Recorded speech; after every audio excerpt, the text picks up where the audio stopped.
Next topic, local finance. What is local finance? Local finance is a finance of local bodies. There is a large variety of local bodies in India. We have the following main four local bodies. யாராருன்னு பார்த்தீங்கன்னா village panchayat, district boards or Jilla Parishad, municipalities, and finally municipal corporations. Let me discuss one by one elaborately in detailed. First, village panchayat. Village establishment of village panchayat பார்த்தீங்கன்னா this is a jurisdiction of a panchayat is usually confined one revenue village. ஏதாவது ஒரு village revenue கிராமம் இருக்கும் இல்லையா அதை தான் village revenue வச்சுக்கிருவாங்க village panchayat. குட்டி குட்டி வில்லேஜாக இருந்துச்சுன்னா ஒரு 2-3 வில்லேஜஸை ஒன்றா சேர்த்து அதை வில்லேஜ் பஞ்சாயத்தாக வச்சுக்கிருவாங்க. The establishment of Panchayat Raj is award for every states in India. And functions of the village panchayat பார்த்தீங்கன்னா wide area covering civil, economic and so on, and the small disputes ஏதாவது குட்டி குட்டி பிரச்சனைகள் ப்ராப்ளம்ஸ் எல்லாம் இருந்துச்சுன்னா அதை அந்த ஸ்பாட்லேயே வில்லேஜ் பஞ்சாயத்தை அவங்களே வச்சு என்ன செஞ்சுக்குருவாங்க, சால்வ் பண்ணிக்கிடுவாங்க. ரோடு, ப்ரைமரி ஸ்கூல்ஸ், வில்லேஜ் டிஸ்பென்ஸ்னா சுகாதாரம் இருக்கு இல்லையா அதெல்லாம் யார் பண்ணிக்கிடுவாங்கன்னா அந்த வில்லேஜ் பஞ்சாயத்தை மேனேஜ் பண்ணிக்கிடுவாங்க. And supply of water drinking and also irrigation falls with the village panchayat responsibility. In some cases farming, marketing, storage also done by the village panchayat in village revenue. Source of revenue of village panchayat எங்கெங்கிறதெல்லாம் வருமானம் கிடைக்குன்னு பார்த்தீங்கன்னா general property பொது சொத்து, land tax, profession தொழில் வரி, and taxes on animals and vehicles. இதெல்லாமே village பஞ்சாயத்தோட revenue sources. Other taxes பார்த்தோன்னா சர்வீஸ் டேக்ஸ், ஆக்ட்ராய். ஆக்ட்ராய் இந்த காமர்ஸில் படிச்சிருப்பில்ல, ஒரு குட்ஸை வந்து ஒரு ஏரியாவிலேருந்து இன்னொரு ஏரியாவுக்குள்ள மார்க்கெட்டில் என்ட்ரு ஆகும்போது பே பண்ணுற tax. And theatre tax, pilgrimage tax, கோயில் வரி, and marriage tax, birth death tax, labour tax. இது எல்லாமே other source of taxes for the village panchayat. As a matter of fact, taxes are levied by the panchayat only with the sanction of the state government, and there are certain limits in respect of tax rate which have to be observed. Next local body பார்த்தீங்கன்னா district board or ஜில்லா பரிஷத். இங்கே வந்து Madurai district கொடுத்துருக்குறாங்க. Establishment எப்படி establish பண்ணுறாங்கன்னா எல்லா rural வில்லேஜஸையும் ஒன்றா சேர்த்து district boards or Jilla Parishad are established at district level. The territorial jurisdiction of district board is generally revenue districts. District board functions பார்த்தீங்கன்னா the Jilla Parishad coordinating body which exercises general supervision over the working of panchayat Samithi. கிராம ஊராட்சிகள்லாம் என்ன வேலை செய்கிறான்னு சொல்லிட்டு பார்த்துக்குருவாங்க. அவங்களுக்கான சில அட்வைஸும் provide பண்ணுவாங்க. இனி இம்ப்ளிமெண்டேஷன் ஆஃப் டெவலப்மெண்ட் ஸ்கீம்ஸ், இந்த 100 நாள் வேலை திட்டம் அதெல்லாம் இருக்கு இல்லையா, அதெல்லாம் எப்படி இம்ப்ளிமெண்ட் பண்ணுறது, எப்படி வேலை வாங்குறதுல அட்வைஸ் பண்ணுறது இந்த டிஸ்ட்ரிக்ட் போர்டோட ஒர்க்கு. இந்த டிஸ்ட்ரிக்ட் போர்டுக்கான ஜில்லா பரிஷத்துக்கான ரெவன்யூஸ் பார்த்தீங்கன்னா ஸ்டேட் கவர்மெண்ட் கொடுக்குற இந்த நிதி உதவி, கிராண்ட்ஸ் இன் எய்ட், அப்புறம் land cesses, toll fee, income from the property and loan from the state government, grants for the centrally sponsored schemes relating to development work, income from fairs and exhibitions, property tax and other taxes which state government may authorize the district boards. இதெல்லாமே ஒவ்வொரு district பஞ்சாயத்துக்குமான revenue sources. அடுத்து பார்க்க போகிறது வந்து municipalities. The municipalities are bodies or institutions which are established in urban areas. இதெல்லாம் பார்த்துக்கிறதுக்குன்னா local affairs, sanitation சுகாதாரம் இருக்குல்லையே அது, public health, local road, lighting, water supply, cleaning of street, maintenance of park, garden, maintenance of hospital, dispensaries, veterinary hospital, provision of drainage, provision of primary education, organising of fairs and exhibition etcetera. இது எல்லாமே முனிசிபாலிட்டிஸோட ஒர்க்கு. However, all these functions are performed subject to state government கண்ட்ரோலோடு இதெல்லாம் பண்ணுவாங்க. இந்த முனிசிபாலிட்டிஸ்க்கான revenues பார்த்தோன்னா எங்கெங்கெல்லாம் இருக்குது, taxes and property, tax and goods, particularly octroi and terminal tax, personal tax, tax and profession, trade and employment, vehicles, animals-கான tax, theatre-கான tax, grants in aid from state government. இதெல்லாம் source of municipalities. அடுத்து corporations. இது வந்து Chennai corporation ribbon building சொல்லி கேள்விப்பட்டிருப்பீங்க. இது எப்படி எஸ்டாப்ளிஷ் பண்ணியிருக்கேன்னு பார்த்தோன்னா, it has a wide powers and enjoy greater freedom as compared to municipalities. The municipal corporation usually entrusted with the functions such as water supply and drainage, lighting, roads, slum clearance, சரிப்பதுன்னு சொல்லுற அதே housing, town planning, etc. done by the corporation. The rapid increase in the population of cities, சென்னையிலலாம் பார்த்தோன்னா population day by day இன்னும் increase ஆகிட்டே இருக்குது, urbanisation இன்னும் increase ஆகிட்டே இருக்குது, has definitely added to the functions of municipal corporations. இவங்களுக்கான revenue sources பார்த்தோன்னா property tax, vehicles, animals, trade, calling, employment taxes, theatre and show taxes, goods brought into the cities for sale, அது tax, அட்வர்டைஸ்மெண்ட்டுக்கான tax, octroi and terminal tax, கொண்டு வர இடத்துலையும் கொண்டு போய் முடிகிற இடத்துலையும்க்கான டேக்ஸ் தான் octroi and terminal tax. The corporations have fair degree of freedom in respect of their choice and modification of these taxes subject to maximum and minimum rate lay down by the law. சட்டப்படி அவங்க என்ன செஞ்சுக்கலாம், இன்க்ரீஸோ டிக்ரீஸோ பண்ணிக்கலாம். அது அவங்களோட ஃப்ரீடத்தை பொறுத்தது, அவங்களுக்கு கொடுத்துருக்கிற ஃப்ரீடத்தை அவங்க எப்படி யூஸ் பண்ணுறாங்கன்ற பொறுத்து அது மேக்ஸிமம் மினிமமாக மாறிக்கிறோம் the taxes. Our fiscal policy, it is a macroeconomic instrument. It has a very popular among modern government.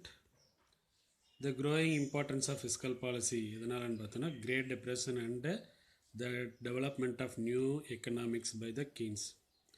Great Depression 1930s வந்துச்சுல, அதுக்கு முன்னாடி வரையும் மானிட்டரி பாலிசி தான் ஃபாலோ பண்ணிட்டு இருந்தாங்க. அது ஃபெயில் ஆனதுனால தான் கிரேட் டிப்ரெஷனே வந்துச்சு அப்படின்ற கதையெல்லாம் முன்னாடியே படிச்சிருப்பீங்க. அதுக்கு இன்ஸ்டடாக மானிட்டரி பாலிசிக்கு இன்ஸ்டடாக தான் ஃபிஸ்கல் பாலிசி வந்து கீன்ஸ் சஜஸ்ட் பண்ணிகிட்டு இருந்தார். எல்லா கண்ட்ரிஸுமே இப்போ தான் ஃபாலோ பண்ணிகிட்ருக்காங்க.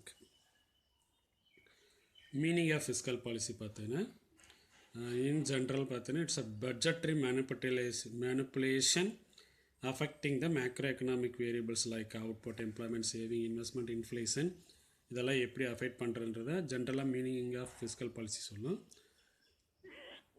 டெஃபினிஷன்ஸ் பார்க்கலாம். ஆர்த்தர் ஸ்மித்திஸ் எப்படி டிஃபைன் பண்ணிக்கிறாருன்னா, the term fiscal policy is a policy under which government uses its expenditure and revenue programmes to produce desirable effects and avoid undesirable effects and the nation income, production and employment. Desirable channels எதில் வந்து நமக்கு profit கிடைக்கும், public வந்து it's okay அப்படின்னு சொல்லுவாங்களோ அந்த மாதிரி சேனல்ஸில் invest பண்ணுறதும், அதே மாதிரி அன்டிசைரபிள் சேனல்ஸில் இன்வெஸ்ட் பண்ணாமல் ரெவன்யூ வேஸ்ட் ஆகாமல் பார்த்துக்கிறது தான் ஃபிஸ்கல் பாலிசி. அவங்களோட இன்கம்மு, ப்ரொடக்ஷன், எம்ப்ளாய்மெண்ட் அதில் ரிலேட்டடானது தான் ஃபிஸ்கல் பாலிசின்னு சொல்லி யார் டிஃபைன் பண்ணிக்கிறார்? ஆர்த்தர் ஸ்மித்திஸ். பியூலர் எப்படி டிஃபைன் பண்ணிக்கிறாருன்னு பார்த்தீங்கன்னா, fiscal policy is meant use of public expenditure, taxes, borrowing, financial administration to further our national economic objectives. Indian எக்கானமியோட நேஷனல் எக்கனாமிக் அப்ஜெக்டிவ்ஸ் இருக்குல்லையே அதை அச்சீவ் பண்ணுறதுக்கு என்னெல்லாம் யூஸ் பண்ணுறாங்க? Public finance, public expenditure, public revenue இதெல்லாம் use பண்ணுறாங்களே, அதை எப்படி சக்ஸஸ்ஃபுல்லாக ஃபங்க்ஷன் ஆக்குறது, அது ரிலேட்டடாக தான் ஃபிஸ்கல் பாலிசி அப்படின்னு சொல்லி ஃபியூலர் வந்து டிஃபைன் பண்ணியிருக்கிறார். அடுத்து இன்ஸ்ட்ருமெண்ட்ஸ் ஆஃப் ஃபிஸ்கல் பாலிசிஸ் பார்த்தீங்கன்னா, இந்த இன்ஸ்ட்ருமெண்ட்ஸுக்கு ஃபிஸ்கல் பாலிசிக்கு பேர் தான் fiscal tools or fiscal levers. அதை இன்டியூஸ் பண்ணால் தான் ஃபிஸ்கல் பாலிசி வந்து நல்லா ஃபங்க்ஷன் ஆகும். Government expenditure, taxation and borrowing are the fiscal tools or fiscal instruments. அதில் டாக்ஸேஷன்ற பார்த்தோன்னா, டாக்ஸஸ்ன்றது யார்? கவர்மெண்ட் இம்போஸ் பண்ணுவாங்க, பப்ளிக் பே பண்ணுவாங்க. அதான் transfer of income from people to government. It may be direct tax or indirect taxes. If tax increase ஆச்சுன்னா disposable income செலவு வந்து கம்மியாயிரும். அதே மாதிரி டேக்ஸ் கம்மியாயிருச்சுன்னா டிஸ்போசபிள் இன்கம் வந்து இன்க்ரீஸ் ஆகும். Taxation should be rise to control inflation. During depression period பார்த்தீங்கன்னா டாக்ஸஸ் வந்து ரெடியூஸ் பண்ணிடுவாங்க. அப்போ தான் பணப்புழக்கம் அதிகமாகும், டிப்ரெஷன்லேருந்து ரெக்கவர் ஆவாங்கன்றக்காக. இது டேக்ஸ் இன்ஸ்ட்ருமெண்ட். அடுத்து பப்ளிக் எக்ஸ்பெண்டிச்சர் எப்படி யூஸ் பண்ணுறாங்கன்னு பார்த்தீங்கன்னா it rises the wages and salaries of employees. அதனால் aggregate demand of goods and service increase ஆகும். Hence public expenditure is rise to fight recession and reduce control inflation. ரெசஷன்லேருந்து recover ஆகணும்னா public எக்ஸ்பெண்டிச்சரை increase பண்ணணும், இன்ஃப்ளேஷனை control பண்ணணும்னா public எக்ஸ்பெண்டிச்சரை reduce பண்ணிடணும். அண்ட் பப்ளிக் டெப்ட், the government borrows by floating a loan. There is a transfer of funds from public to government. Public இருந்து கடன் வாங்குவாங்களே அதான் public debt.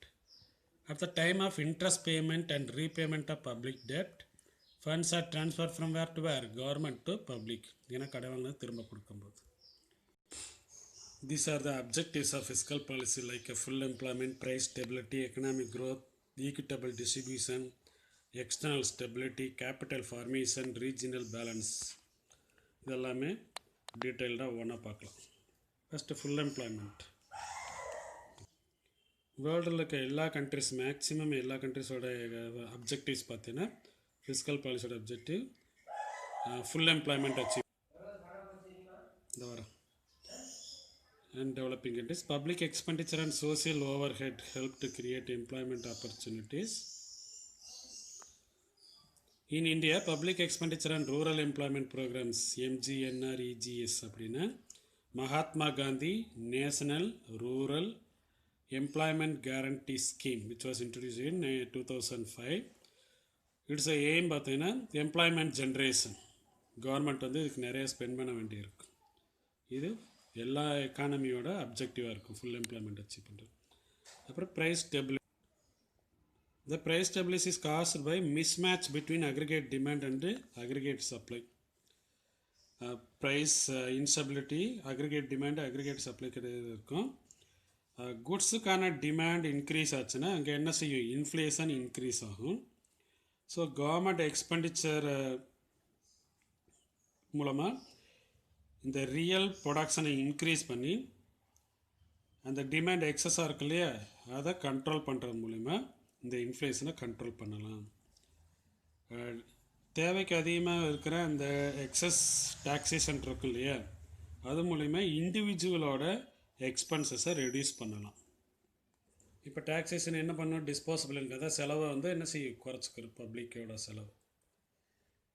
அதே மாதிரி டிப்ரெஷன் வரும்போது டேக்ஸ் என்ன செஞ்சிடணும்? ரெடியூஸ் பண்ணிடணும். கவர்மெண்ட் வந்து நிறையா ஸ்பெண்ட் பண்ண வேண்டியிருக்கும். இது ப்ரைஸ் ஸ்டேபிளாக இருக்கிறதுக்கு கவர்மெண்ட் செய்கிற பாலிசி யூஸ் பண்ணுற மெத்தட் பாலிசி. அடுத்து economic growth. Fiscal policy is use to increase productive capacity of economy. எப்படின்னா டேக்ஸ் எதுக்காக யூஸ் பண்ணுறாங்கன்னா encouraging investment. Tax holidays rebates எல்லாம் விடுவாங்க ஃபார் நியூ இண்டஸ்ட்ரி ஸ்டார்ட் பண்ணுறதுக்காக. அப்போ என்ன பண்ணுவாங்க? Public sector investment are to be increase to fill the gap left by private investment. எந்த ஏரியாவில் ப்ரைவேட் இன்வெஸ்ட் பண்ணாமல் இருக்காங்களோ அங்கெல்லாம் கவர்மெண்ட் இன்வெஸ்ட் பண்ணால் அந்த ரெண்டுக்குமான கேப் ஃபில் ஆகும்.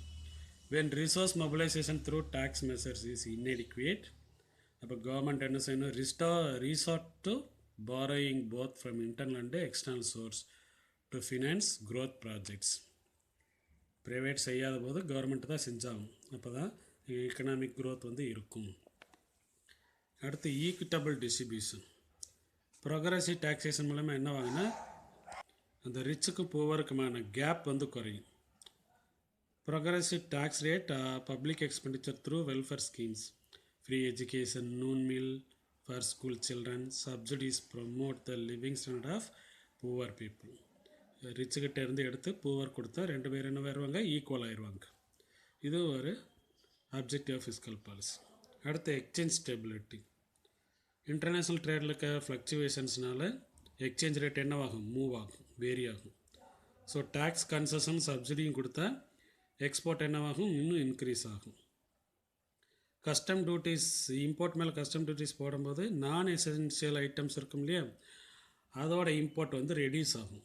So the reduction in the import duty and import of raw material and machinery enable reduction in the cost and make export competitive.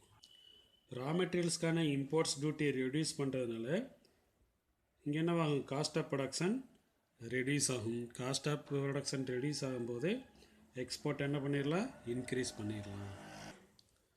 அடுத்து கேபிட்டல் ஃபார்மேஷன். ஒரு கண்ட்ரியோட economic development capital formation is a very important factor. எப்படின்னா tax relief கொடுக்கும்போது disposable income increase ஆகும், savings increase ஆகும், அதனால் capital ஃபார்மேஷனும் increase ஆகும். So government expenditure and infrastructure development like power transport encourage private investment. Regional balance. Backward ரீஜனில் industries start பண்ணுறதுக்கு incentives கொடுத்தாங்கன்னா அப்போ என்னவாகும், இம்பேலன்ஸ் எல்லாம் பேலன்ஸ்டு ஆயிரும். எல்லா ஏரியாவிலையும் இண்டஸ்ட்ரீஸ் இருக்கிற மாதிரி இருக்கும். ஸோ பேக்வேர்டு ஏரியாவில் பார்த்தீங்கன்னா public expenditure may be used to start industrial estate so that industrial activity is stimulated in backward regions. Conclude பண்ணிடலாமா இந்த லெசனை? என்னெல்லாம் படிச்சிருக்கேன்னு, பப்ளிக் ஃபினான்ஸில் revenue expenditure, central state local கவர்மெண்ட்டுக்கான ரிலேஷன், மாடர்ன் டைமில் கவர்மெண்ட் எப்படி ஃபங்க்ஷன் ஆகுறாங்க, மேஜர் டிவிஷன்ஸ் பார்த்தீங்கன்னா public expenditure, public revenue, public டெப்ட், ஃபிஸ்கல் அட்மினிஸ்ட்ரேஷன், ஃபிஸ்கல் பாலிசி இப்போ லாஸ்ட்டாக பார்த்தோம். அப்புறம் பப்ளிக் ஃபினான்ஸு எப்படி வந்து டெவலப்டு அண்டர் டெவலப்டு கண்ட்ரீஸில் அவங்களோட ரோல் எப்படி இம்பார்ட்டண்ட்டாக இருக்குன்ட்டு சொல்லி பார்த்துருந்தோம். அடுத்து the problem of economic instability, lack of டிமாண்டாலே இல்லை எக்ஸஸ் டிமாண்டாலேன்னு தெரிஞ்சுக்கிட்டோம். அண்டர் டெவலப்ட் கண்ட்ரீஸில் ஃபிஸ்கல் பாலிசி எப்படி ஒரு இம்பார்ட்டன்ட் ஃபேக்டராக ஒர்க் ஆகுது ஃபார் எக்கனாமிக் க்ரோத்துக்குன்ட்டு பார்த்துக்கிட்டோம். Fiscal policy is a popular expression, அது பார்த்துருந்தோம்.